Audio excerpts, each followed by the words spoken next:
because that's, it's one of our business community events. You know what I mean? So we've got, Well, yeah. anyway, it was just. So I didn't stick around as long as I normally do last night. I was kind of in and out in less than an hour, but I did see you on the other side. But I was kind of making my route the other direction. So Yeah, so that's what it is. Okay. Thanks, I appreciate that. This morning. What do you want this morning? money.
Invocation. Stand with me.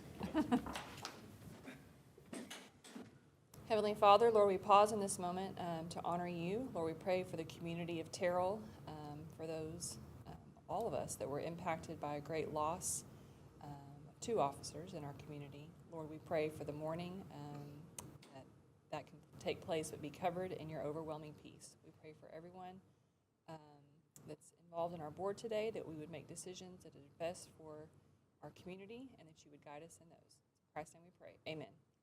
You'll please join me in the pledge. I pledge allegiance to the flag of the United States of America and to the republic for which it stands, one nation, under God, indivisible, with liberty and justice for all. Honor the Texas flag. I pledge allegiance to thee, Texas, one state, under God, one indivisible. Sorry. Over here. Wake up, Tori. Do we have any remarks from visitors this morning? This time I'll ask the board to review the minutes from our November 8th meeting. Once you've had a moment to do so, I'll call for a motion to approve. I'll make a motion. Thank you, Mary. Is there a second? Second. Thank you, Sarah. All those in favor signify by saying aye. Thank you. We have multiple items in new business today, beginning with a presentation from the BFTS Strategic Plan Committee. And for that, I'll call on Raylan. Sure. Good morning. BFTS board members, there's a few of us that are participating on a strategic plan for the museum, and they have kind of made their rounds to different social groups and entities such as the chamber, and they're kind of wrapping up their Q&A. There's just basically 5 questions, trying to get a little bit of input from the community about the museum as a whole as they set forth their goals for the next 3 to 5 years. So we have many members from the board. We've got Bill and Patrick and Dennis and Hal, who are all here, and so they're just going to kind of run through some of those questions and get some input from the board.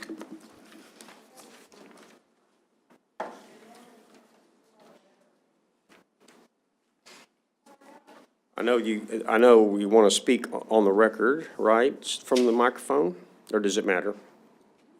Okay.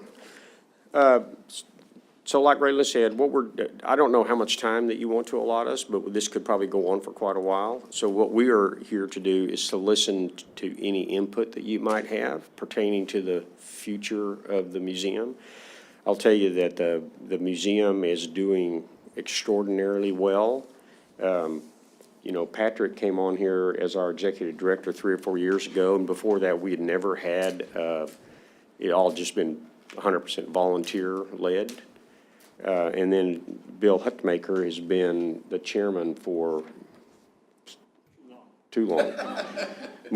He has a longer tenure than Patrick, but Bill, we won't get into all the details, but I'll tell you, he has made some incredible connections and relationships with the Royal Air Force, the Royal Air Force Museum, and the people that are in the British Embassy world. So we've got a lot of things going on there, and that's got a lot to say for us in the future. What I'd like to do is to ask, we have prompting questions. We're just throwing these out there, and wherever the discussion leads or whatever, if something pops into your head that you think we should hear, good or bad, we would really like to hear it. So I'll start with the first question. And then I guess since we're doing this microphone, I'll ask y'all to come up here and follow up questions. This is kind of interactive as well. I mean, Exactly. Yeah. And so we're just here basically to listen to you and to take notes, but we'll start with this first question. When thinking about the museum, what are some of the factors that would cause you to want to visit it? And I would say, part of that question is, do you visit museums? We've had some people in our groups that have said, no, I don't go to museums, not interested in history. But do you visit museums? And if you do, what is it that leads you, why would you go to a museum? Why are you interested in museums? So that's the question. What do y'all think about when you think about visiting our museum? What? Learning. I will be very honest, I've been there twice. I think it was when I was in Rotary.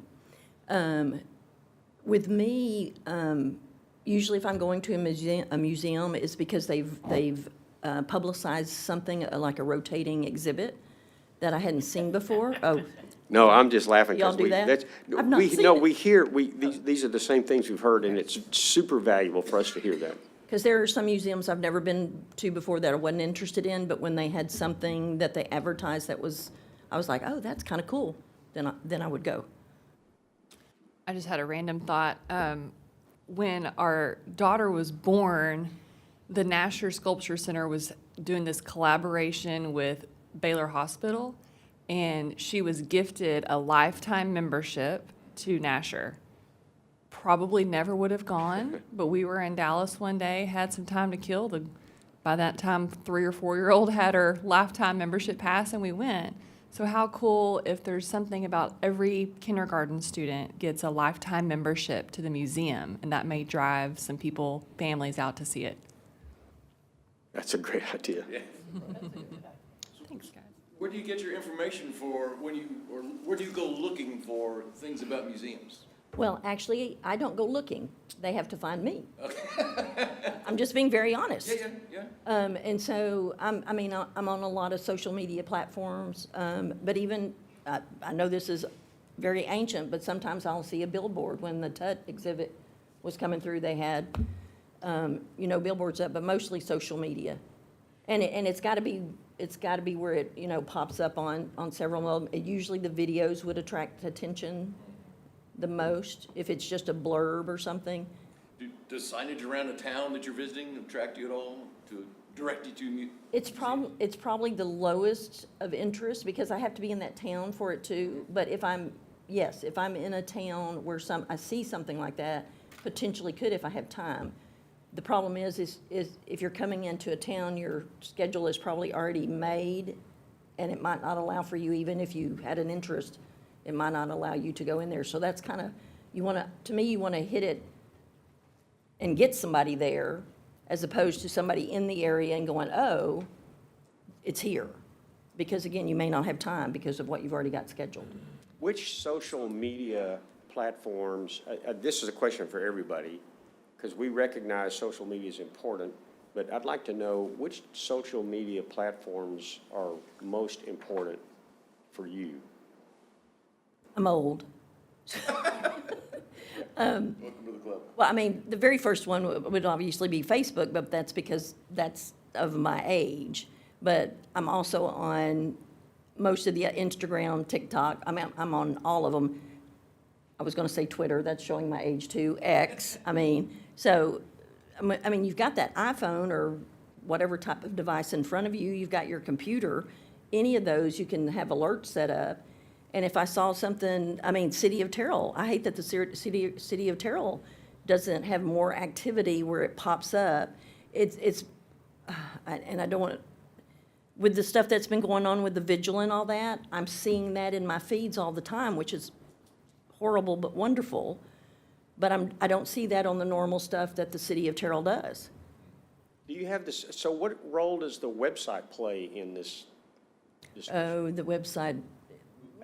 Not our website, but Oh. a website. You've got to get somebody to your website. Nobody, this is, again, I'm only speaking for me. I don't go to a website unless I'm attracted to go to that website. And there has to be a link, because we're all lazy. So from your media post, you click on the link and it takes you to. So you would end up on a website, most likely from a social media. Yes, definitely. That tells me that a website is sort of secondary. Or a Google search. You can do the optimization for Google searches that pop up and by keywords and things like that. I rarely do I go directly to a website. I just Google what I need and click on whatever looks relevant. Do you find websites, do you go to websites from social media, from a social media link? I typically don't, but I'm an anomaly when it comes to that. So, but Facebook is your biggest, so I think that's where you're going to get your greatest exposure. Facebook is your biggest for us.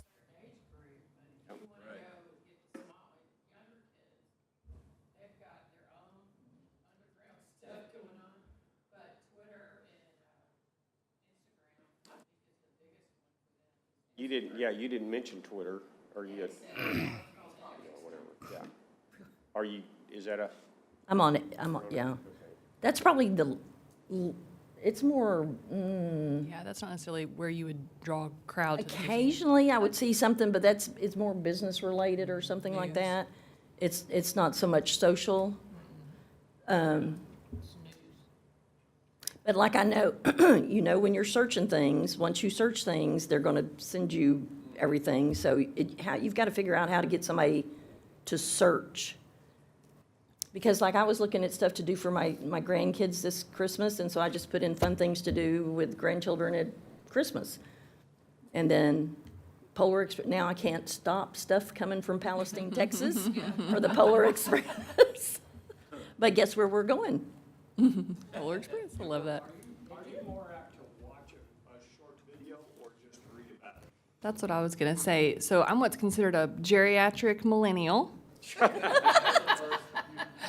And actually, Mary is on more social media than I am. But yes, what we so often get caught up in, everybody, is they're called reels, not videos, reels. Reels, yeah. So you're scrolling through your reels and you're not in control of what comes up next, but your phone knows where you are. So if the museum's posting reels in Terrell, then, that's maybe more likely to come up. I was also proud to see, so when we go to a town, we went to West Texas last year at Christmas to see some of Matt's family, going to some little town I knew nothing about, and we had some time to kill. I always go to TripAdvisor, and the number one thing to do in Terrell is the museum, so kudos to y'all. With social media, the key, I think, for you guys, because you don't necessarily have, none of us have as many followers as we want, you got to kind of get in on People of Terrell on Facebook and Discover Terrell on Instagram. Get some of these to share your post so that their audience sees it as well. Are reels exclusive to Facebook, or is that on other social media? Instagram and Facebook, and if you post a reel on Instagram, I think it also can go over to Facebook, so you don't have to pull double duty there. I think most of the reels are from Instagram, aren't they? Most of the reels are So what? many seconds long. I'm sorry, what'd you say about most? I think the reels come from Instagram, Okay, because they're only so many seconds long. yeah, they're all really short, yeah. In your story, I think they're limited. Peyton, you would know. But your reel can be long, right? Yeah. Yeah. Well, if you click on the reel in Facebook and go over to the Instagram, you can see the whole thing. But you're just given a little kind of blurb in Facebook. Oh, okay. And y'all host a lot of events, and I do see the graphic, when you say we've got a speaker coming in, that comes up. But I think what would draw more interest is like a specific reel about a particular exhibit you have. So a video with a talking, and you can't just talk, you've got to put the words up because a lot of us have our phone on mute. But yeah. A lot of those reels are kind of action reels, people doing stuff, I mean, it'd be a little hard for us to capture that kind of. We're gonna let Dennis dance in all of our reels. That will certainly help our followers. But if you, a reel on the Stearman, so where you're in and out of it, and We've got video of that. yeah. Yeah. Bill has asked me a number of times to come see it, and I haven't, but I would watch the reel. Well, you can't see the reel until you come see the plane, so.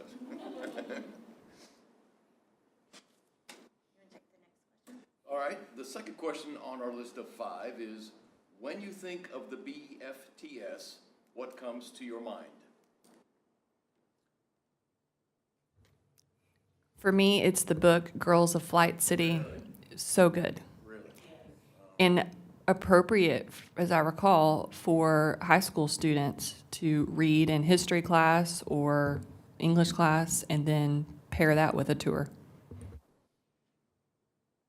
The author was actually at our Monte Carlo night the first year to sign. Did you? Yeah. I've got a copy of her signed book. Do you think that, on that line,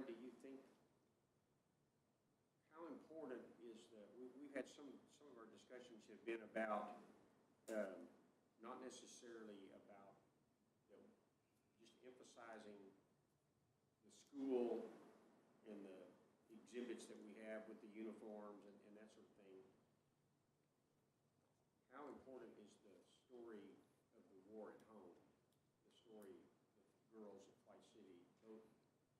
human people stories, how attractive is that, would that be? We have some reference to that in the museum, but not a lot. How important is it? I think a local tie-in is important. Very. I mean, that engages them in the fact that this is our story of Terrell and not the story of the British. I mean, it's our story. I think that would be a good thing to emphasize. You want to have an emotional connection when you walk out of there. I mean, seeing uniforms and especially different age groups, how do you connect those different age groups to your displays? The fact that talking this book, and I've never heard of that. So now that's piqued my interest. Because obviously if female and so finding something that when you walk out of there, you have an emotional connection other than the fact that you're just looking at artifacts. So an idea there is, I know that there's still people in the community, Tom Norton being one, that remember the cadets coming to his house at Christmas. Put him on a reel, interview him, and people will recognize the face and then want to hear more, and then it, could drive them to the museum. Well, Cartwright has a lot of stories too about, Jenny Cartwright, she has a lot of stories about the cadets.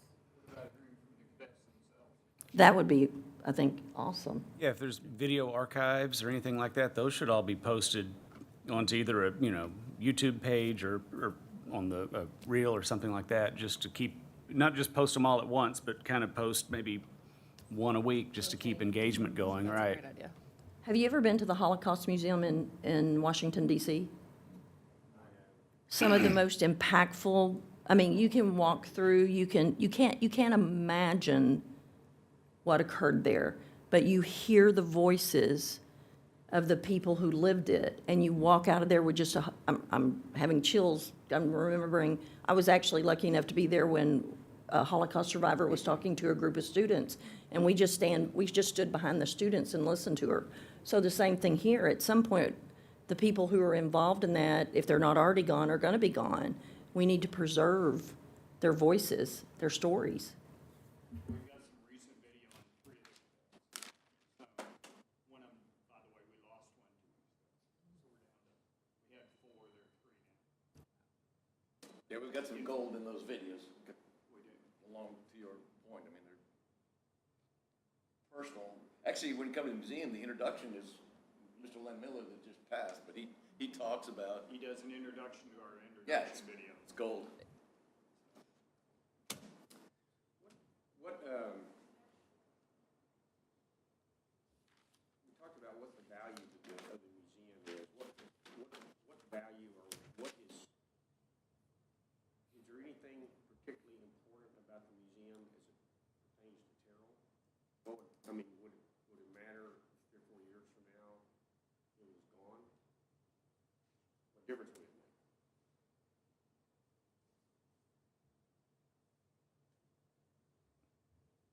I think with any place,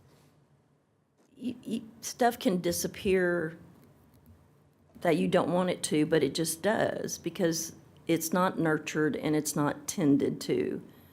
The question is that history? It makes us different. It makes Terrell different, and in a good way. So to me, nurturing that and tending to it and figuring out how to make it last, because how many other, was there another town that did that had the British flyers, or? There were 7 schools. The only other one in Texas was in Sweetwater. Okay. Which was pretty early on, changed from a trained trained women's Army service pilots. That in itself is an incredible story. I mean, Because do we have any that are buried here? Yeah, we have with 20, there are Okay. 20 At people Oakland. who flew here. Okay. I mean, that's important. I mean, how many other towns can say that?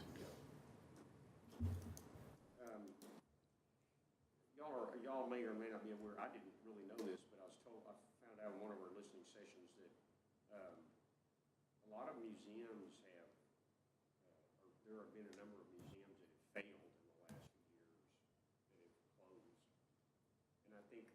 maybe is what's driving our desire to do this strategic plan and to try to, and figure out what we need to do to, I don't know, maybe reinvent ourselves in some way to become more relevant to people in the future.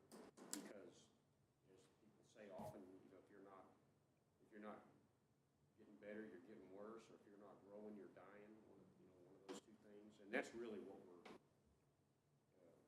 that's kind of really what we're looking for, is what does that need to look like? What does it need to look like for people, for us to be important to people who live here in Terrell? I think the physical presence at the museum may not need to be the emphasis as much as having we're talking about the digital presence, where people can have, I'm using my realtor term, like a virtual tour, interactive things online, and make that to be enough to it piques their interest, then they do come in person. But I think that, I'm not sure what the online presence is right now, but I think that as many online interactive things that can be promoted, use those as almost, I hate to call it a teaser, but a way to, like I said, get enough of their interest to see if they come in person. That'd be, Virtual tours are really. like I said, I'm using my my realtor terms, but do it to where, you can run through and have interactive links to find more about the info. And like we said, people have short attention spans, so I think quick interactive videos and things like that, and that would be. Yeah. We talked about, I met with these gentlemen Tuesday afternoon, but, one of the things that I told them they could do is, I'm over the Oakland Memorial Park, and we have the British boys out there, there's 20 of them, special area, very easy to find, and they could put a sign there on that property, that, you could even put a QR code, to give your friends or to give to those virtual tours, or however you want to link it. Because we have a lot of people that come to Oakland just for that. How wonderful to know who those 20 kids are. Yeah. It'd be a really good tie-in for your emotional approach, walking away, knowing something about that person. 19, 20. The British would allow you to put a QR code on the actual headstone. Oh, yeah, it wouldn't have to be, I suppose. You know, Yeah. That's a new thing now. Yeah. Is you put QR codes on the headstone, so that when a family comes up, they can do that, and it links to that person, their obituary, and all the information. I don't know if they would allow you to do that. Even if it wasn't on the headstone, if you had a sign, you could have a QR code for, I guess, the grades or number. Get all 20 on the sign, yeah. You could have a QR code where somebody could scan that code and hear the story of that particular person. Usually they put them on the back of the headstone, so it's not impeding on the part of the front. So, I mean, that's something you might think. A little bit of research. So even that plot of land is fairly unique because it's maintained in, what's the story? It's not Terrell property, it's, No, it's English yeah, property. I mean, not many We don't towns. maintain it, we don't do anything. They have full jurisdiction and rights over that little chunk of land. It's the only area in the cemetery that is irrigated. It's the prettiest, it's the greenest and the prettiest, best maintained. Yeah, well, that's pretty unique in and of itself for Texas towns. British bury their dead where they fall. Yep. In the place where they fall. I have the original letter that I'm gonna give to the museum when we do our World War II stuff, where Oakland has gifted that property to the Commonwealth, and a letter from the Commonwealth accepting the property. Wow. That's very, Pat knows about it. wow. What about more wayfinding signs? I mean, there's the green text dot, I guess, sign, but you don't see, The Brown Museum sign, yeah. that's what you're talking about. But there's not anything that I see that would pique your interest if you're just driving through town, and a lot of people will stop. We've stopped at museums that, We're told we're in a bit of a catch-22. We don't have enough traffic to get a sign in town. And on TxDOT, on the dealing with Lone Star Signs or whoever it is they subcontract to, you can have a maximum of 2 turns to get to your place. And there are 3 turns to get to the museum. So we're not eligible for a sign. Sorry. One of the things that, we have a board member,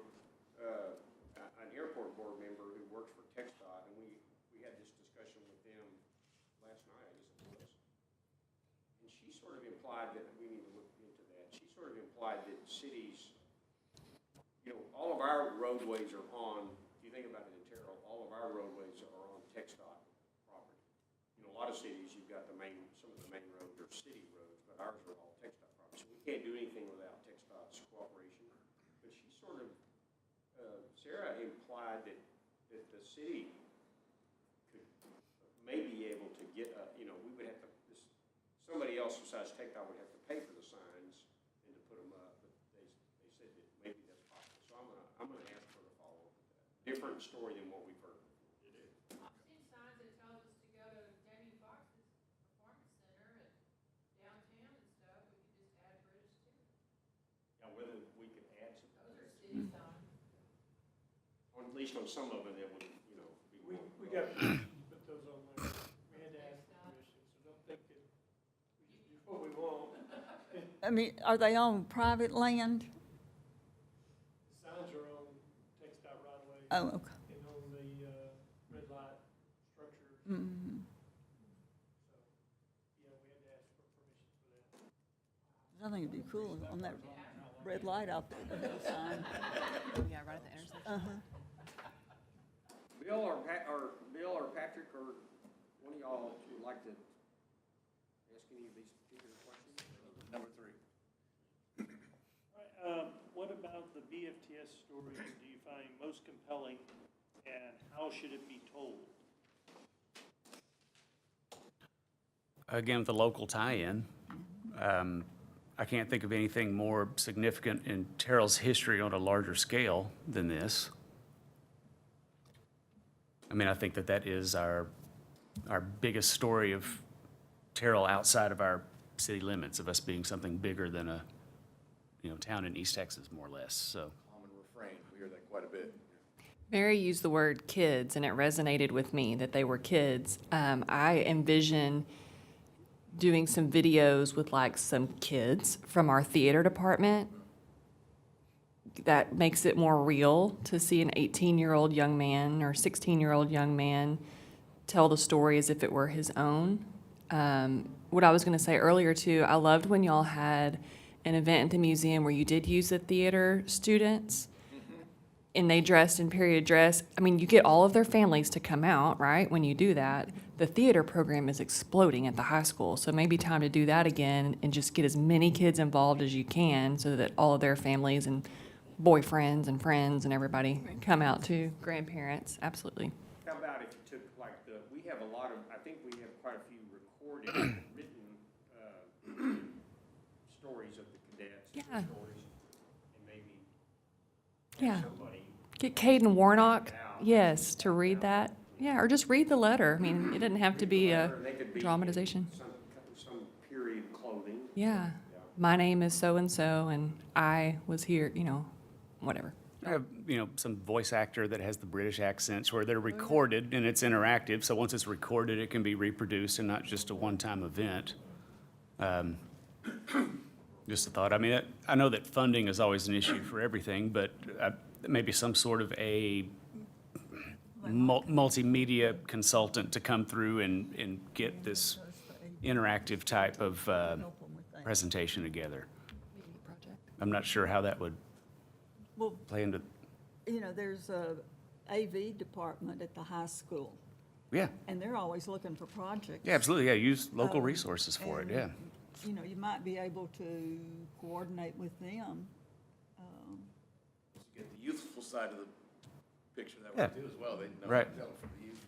So, I mean, the museum has a couple components, it's the local thing, it's the airport, it's aviation, it's the British connection with the United States and the folks at Terrell. Any of those resonate in order of, you know, importance, like compared to the local theme? I mean, how important is it for the museum to be physically tied to the airport? How important is it for us to stress aviation or the connection with the British folks, or strengthen our history with the UK? I mean, All equally important. Yeah. But it's our story of Terrell of all of these things that you mentioned. yeah. Any thoughts about the strength of the connection between the museum and physically being at an airport? Any negative thought about being some other location other than physically at the airport for a I think you're on, training school museum? you're on site from where it occurred, you know, I mean, the location may not be the greatest for drive-by traffic or anything else, it's a destination, but you are on site from where it really was, so I think that's important. It would be neat to, okay, think about this, like have a museum passport when you come to Terrell, so you can do Heritage Museum, your museum. If they'll do the Griffith Home Place Museum again, I don't know what else exists, but, I mean, so Dallas has one, right? You can go to the Perot and the zoo and everything on your passport. That passport has come up a couple times. I forget which group it was, but they talked about, they went to a museum, I forget which one it was, but they got the name of a soldier. And as they went to the museum, they didn't find out till the end whether that person lived, died, or. Oh, wow. The Holocaust Museum. The Holocaust Museum in Washington DC does that. Emotional was. connection. Man, if your person is one that gets killed in action. Yep. So the British connection, I mean, it's kind of unique. It's very unique, I think, you know, to Terrell for sure. And there's a lot of talk about taking advantage of people being so interested in the UK, Harry Potter, Princess Di, and some people said, "Who's Princess Di?" Yeah, apparently that was Matthew Baker that had never heard of. Yeah, we had a little sit-down lesson. I showed him some videos, and he now knows. Never lived Well, that poor guy. We had so we were meeting at the chamber, and he's, Matthew was on the chamber board, and we were talking, I think I was just repeating what I'd heard. Like, so what if we had a British exhibit at the museum? Like, what if we had we got the things to exhibit, have a lady, you know, a Princess Di exhibit. And I said something like that a couple of times. He was sitting there and he said, I don't know who that is. 26, so he was born after. Hey, and he was serious? Yeah. She died what I night? told my wife, I told Christy that, and she said, oh, he was putting you on. There's no way. He called her Princess Dia. He really has no idea. I said, you go home, and he was very defensive. Well, I don't, you know, and I said, you go home and you ask your wife, because I guarantee you she'll know who it is. And he did, and she did. So. And one of the things with Terrell, because of our growth, I mean, if you ask my mother, she can tell you stories of, she remembers her mother collecting the stamps and all that. So you've got to keep them, and my age, and interested, but what do you do with everybody that's moving into Terrell who have no sense of who Terrell is? And how do you connect with them? And I think some of what you were saying about with the I think the students is a wonderful idea. Because I know in high school, they're always looking for things to do, and how great that you're tying history in. And those kids will take ownership because they've now become a part of your museum. They're a part of it now, as well as the British and the people in Terrell who were involved. I think the tie-in with the high school is a really good one. Patrick's kind of cultivating the Kiwanis, the Key Club, and they've come out a couple times and helped support our events. So I think their spin, getting buy-in with the multimedia, maybe kind of stuff, that'd be really good. It's a really good idea. It was mentioned a little bit, but trying to get different generations interested in doing different things, would it be a benefit or whatever to bring in, for instance, I don't know, a Harry Potter exhibit, right? Or some things like that on temporary exhibits that may not be directly related to the museum, that gets people to the museum, and from there they get exposed to everything in the museum. Would that be? Yeah, I have a little girl who's on book 4 of Harry Potter, and I would absolutely bring her out there for that. She would rather go to Universal Studios, the Harry Potter world, but. That's a long drive compared to the museum. The UK Consul General from Houston, he was suggesting we promote the Anglophile. He said everybody likes to hear about British stuff and accents, and I don't know, that seemed like along those lines, you know. I guess that would be of interest to some folks, maybe, I don't know. The what? The Anglophiles, is that what how they call it? I don't know what that is. Yeah, you know, The people accent who are, and- you know, very interested in what some,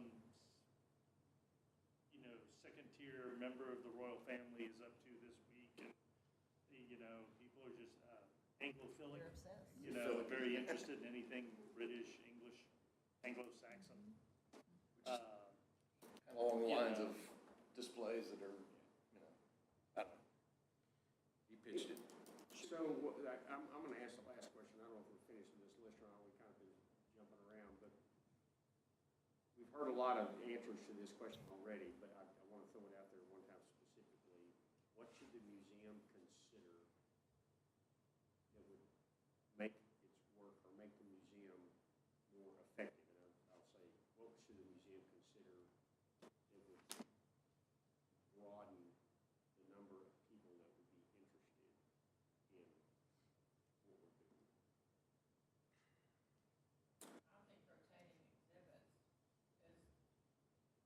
I think rotating exhibits is something different every 3 or 4 months is gonna give people a reason to go back for something new. And that would give you a reason to advertise. Good hook for a reel. I think you're going to have to realize that you need to attract and be able to attract a person who will never set foot in your museum. Because that's the way the world's going right now. I don't have to go to the Titanic to see the Titanic. It's all online. Videos of the thing itself and then the people going down. So you've got to think of the museum as more of a global and not physical location to me.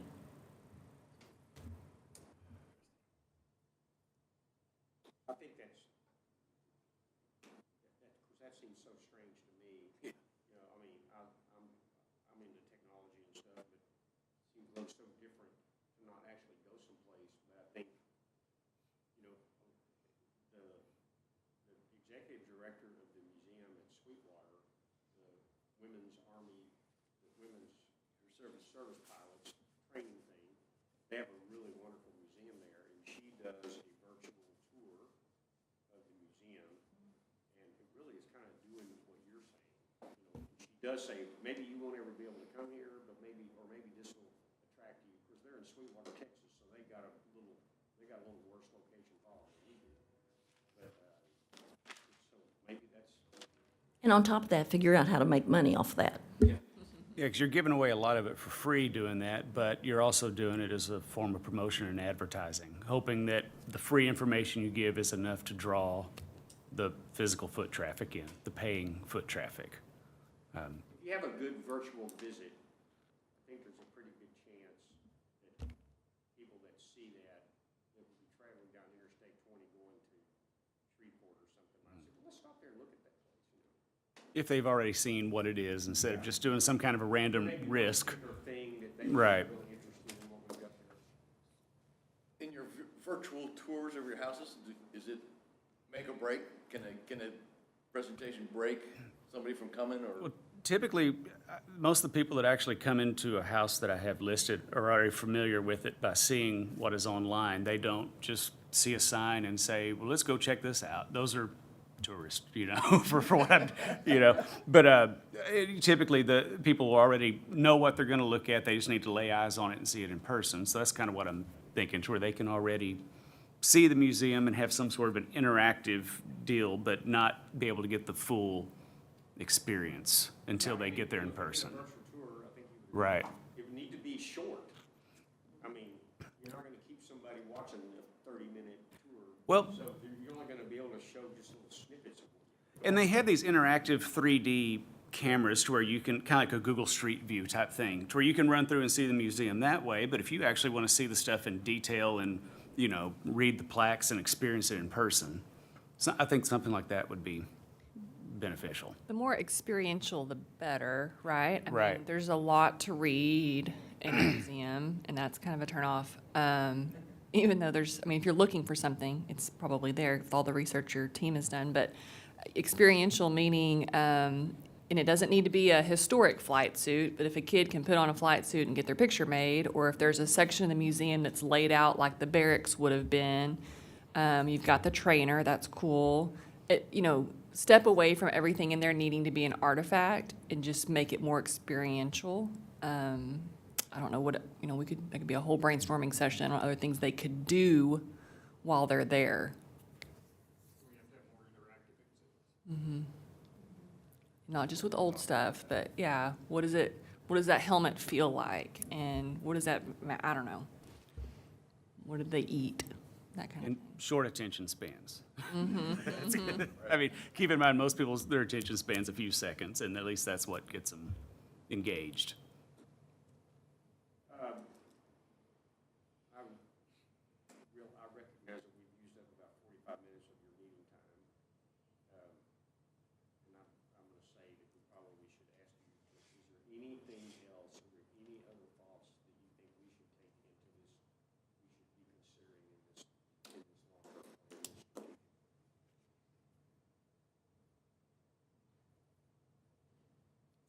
I think that's, and I'll probably come up with a great idea as soon as we get done, but for now, I think that's You got my number.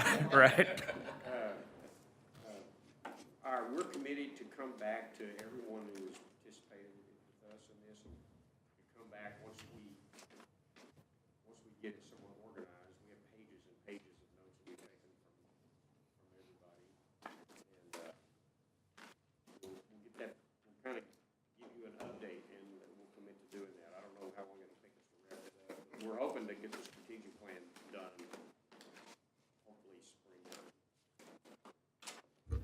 Thank y'all. I know nobody, but maybe Patrick's getting paid for this, and yet y'all are full in, committed to preserving this museum, and I do believe that's important. I would be heartbroken if you locked up the doors and had to, sell off the stuff or whatever, so thank you. Just to be clear, I'm making exactly as much money as you. Well said. The difference is he's buying us breakfast, so. Thank you for your time, we appreciate it. Thank you for coming. At this time, we're going to discuss park project updates, and for that, I'll call on Raylan.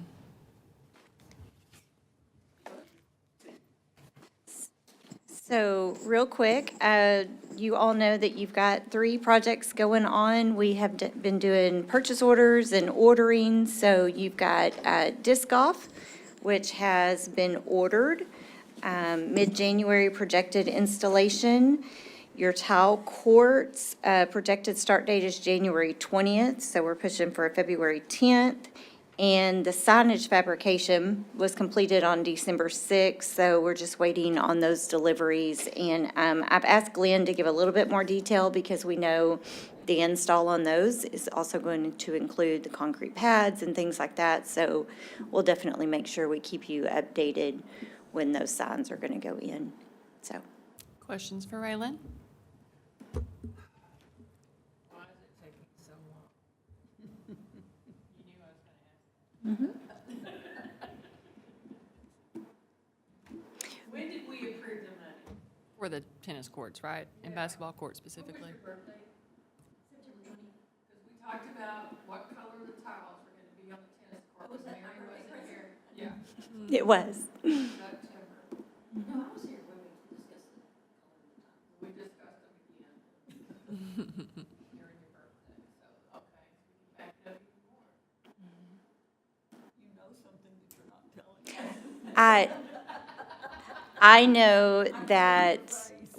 I know that working in municipal development, I am not the Parks or Public Services Department.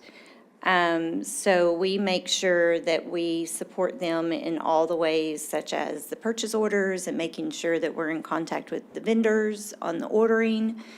But as far as the scheduling that's taken place with the contractors, that has been handled through the Parks Department. So we pushed for the funding and we pushed to make sure that they have everything that they need. So we will continue to ask for updates. They know they have a sitting item on y'all's agenda every month. We're going into the 3rd year that we've talked about. The courts, yes, ma'am. Yes, ma'am. All right. This time we will discuss the financial report.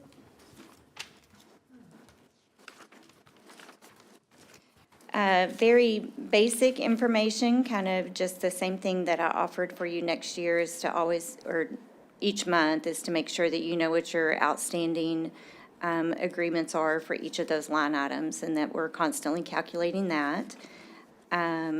We haven't had very many expenses. You do see the expenses, so the money is coming out of the park capital improvement fund, so we're getting that stuff taken care of.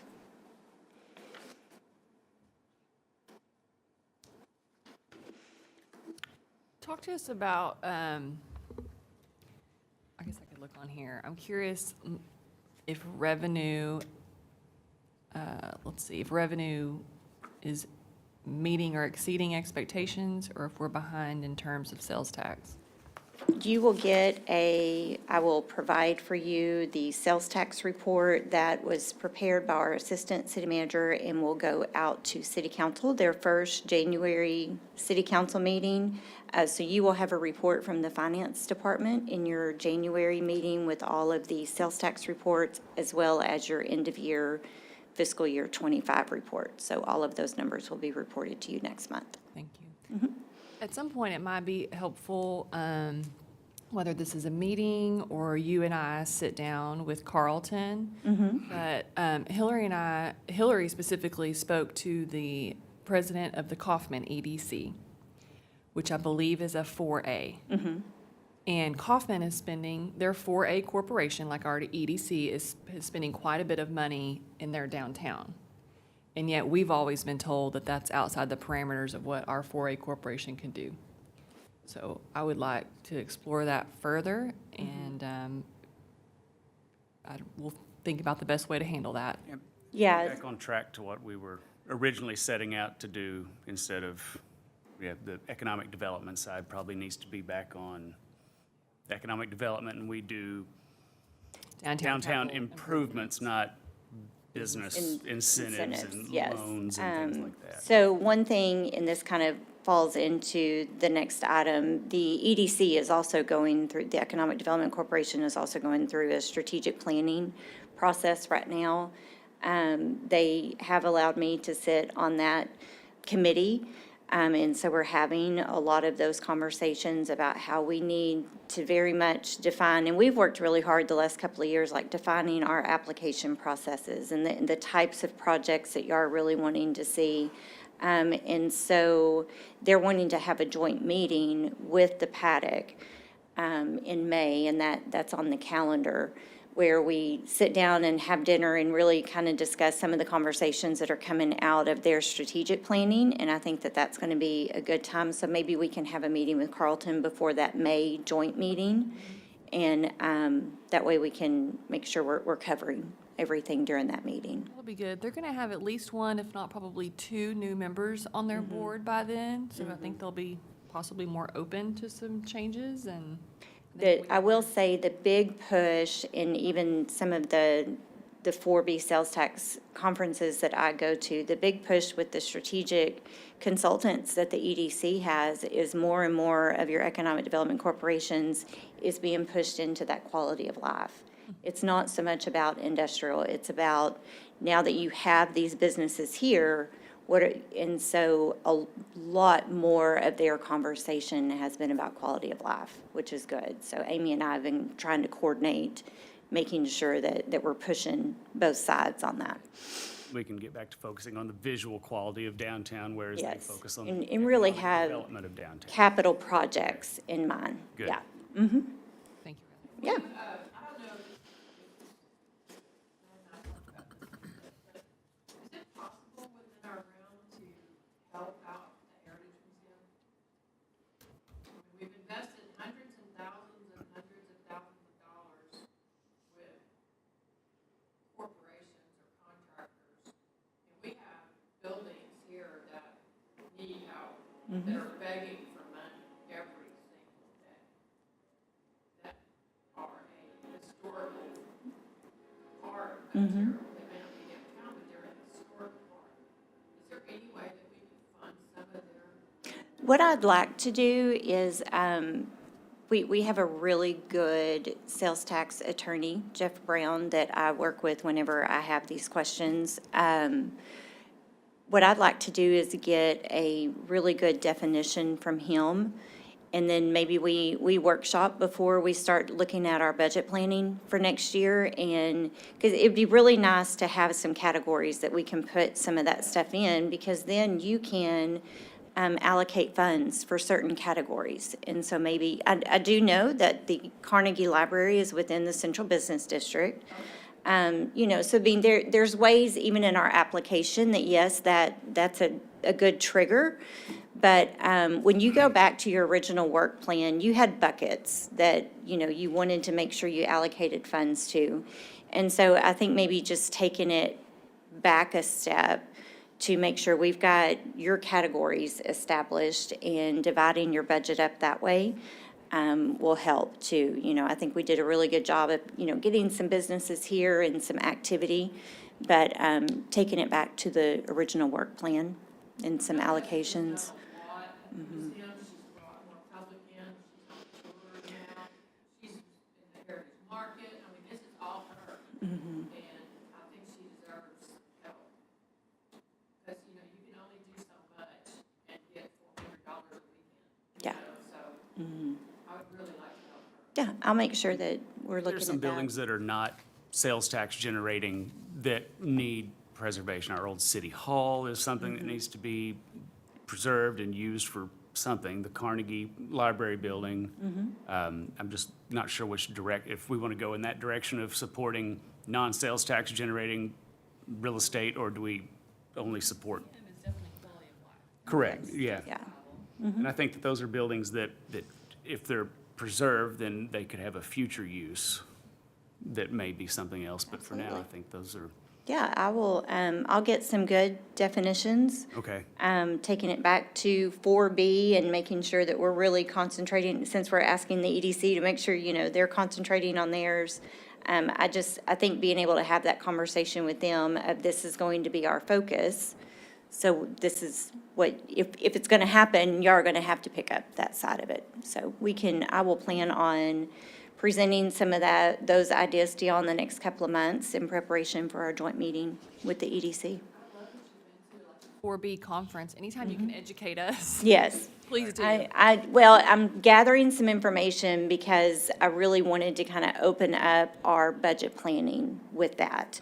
Because I've had some questions about, you know, the different routes that have been taken and how it was originally established. And, you know, it's taken me a while to figure out, okay, well, what does the state say?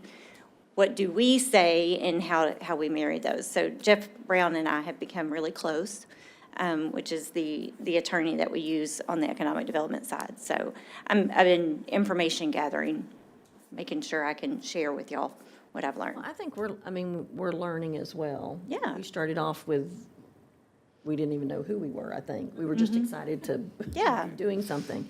But, yeah, some of the decisions that we've made along the way, part of me was like, that really sounds more like what they should be doing, but glad to sort of step in, even though you knew my reservations. Just because I thought, why are they not? That seemed to be more in the line of their expertise than what we originally were set up for. I want us to do our research because they're going to say core job growth. Yes. But and that- no Stewart's not going to do anything illegal. So if that somehow is a restaurant, Well, and the difference in Kaufman is your EDC used to get 4A and 4B sales tax. Kaufman receives both. So whenever the paddock board was created, the 4B sales tax was taken away from the Economic Development Corporation. And so it's just making sure, and so when they say that, it's because they lost 1/8 of a sales tax to create paddock. And so I think historically, when that first happened, it was all about, well, you know, you took the funds, and so that means you need to do that. But really defining what 4A and 4B can do, because what I will tell you is more of your economic development corporations are focusing in on quality of life. And so it is broadening, because they do realize that it's about community growth and not just job growth, so. And our sales tax revenue has grown Yes, significantly. exactly. Since that. It was a decision was made. huge difference between now and then, for sure. So it's made up for that. The hit was initial, for sure, but I think we're all good. Right. While we're on the financial report, any update on opening for Lula May Bistro or the Pandaria? We are, I've got some executive session items to bring to y'all here in just a little bit. What about the BH Dave sign? Is that not up yet? It is? Okay. Yes, yeah, because we reimbursed him. Yeah, it is, yeah. Okay. But It does, color's but more it's vivid, new and it'll stay shiny. Yeah. Any other questions on the financial report? BMT Center, any updates there? No, not yet. All right. Can I ask about the Christmas lights? Yes, Or the so we have our last 2 meters that Encore I had to have it re-released this week. So we had all the meters installed, and Encore is working very hard to get those 2 meters turned on. We had some issues with Encore, so I'm hoping they even come out today and inspect. So we're on them every day, yes. Poor Templeman. I'm lucky he still takes my phone calls, yeah. I'm usually not out past dark. Are they on? Are they not? Oh, there Okay. one, no, there's one whole stretch of buildings that. There's have one no block lights. that we still have a meter down, and that's the one I'm trying to get released. But once all of the meters are on, then we have Wi-Fi. And so You once. do have Wi- Wi-Fi now? Yes, we Okay. do. And that's our color. We have Wi-Fi, which is going to be our coloring. Okay. So it's like, y'all, this was big. So anyway, that 1 meter, and then I've got Terry Dars who turns on all of the Wi-Fi, and then we have our app, and we will be so colorful, Awesome. so colorful. We'll celebrate for a while. All right. What about the calendar year 2025 meeting schedule? So, just because, you like to have 12 pages in your packet, I did go ahead and do a calendar. We've got a few things. I like to look at it kind of bird's eye view, because if there are some meeting dates that y'all know beforehand that we need to kind of look at maybe not meeting in a particular month, I wanted to kind of throw some other items on there. So in January, you will be invited to our Fire Station 3 groundbreaking, which is kind of a big deal.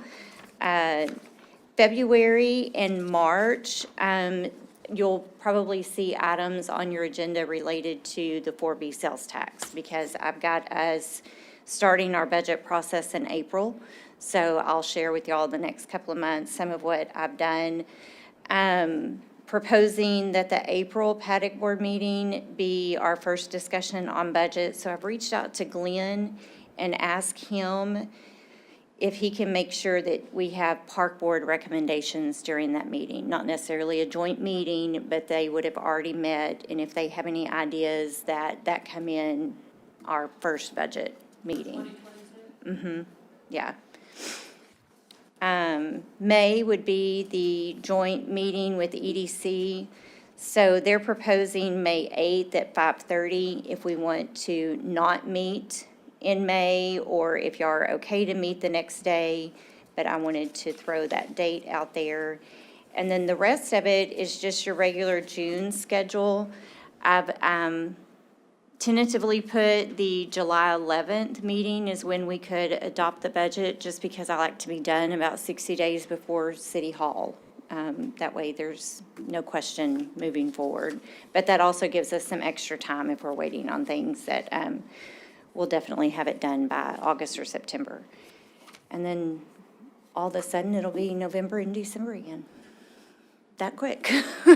It's really, really quick when you look at it that way. But I just wanted to throw these dates out there. If y'all have any conflicts or anything, just kind of let me know, and we'll work through those throughout the year.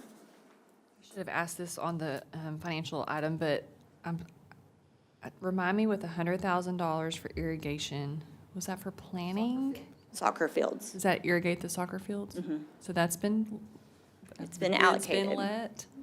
Where- He's doing his bids now. Okay, So we're waiting to get the bid results back. with the So, expectation of completion prior to the spring soccer Spring, season? yeah. Okay.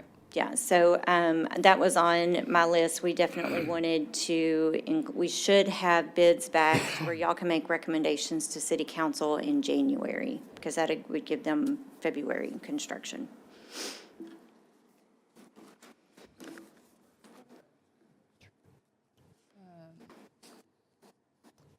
It may be different here because we have the indoor during the winter. There's a lot going on. There is. Any feedback on the calendar? Everybody okay with that as proposed? Okay. This time we'll adjourn into executive session in accordance with Section 551 of the Texas Government Code to discuss deliberations regarding economic development negotiations.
At this time, we are back into regular session. We appreciate the updates. There's no action to take. Is there any other business before we adjourn? All right, hearing none, I'll adjourn the meeting. Thank you.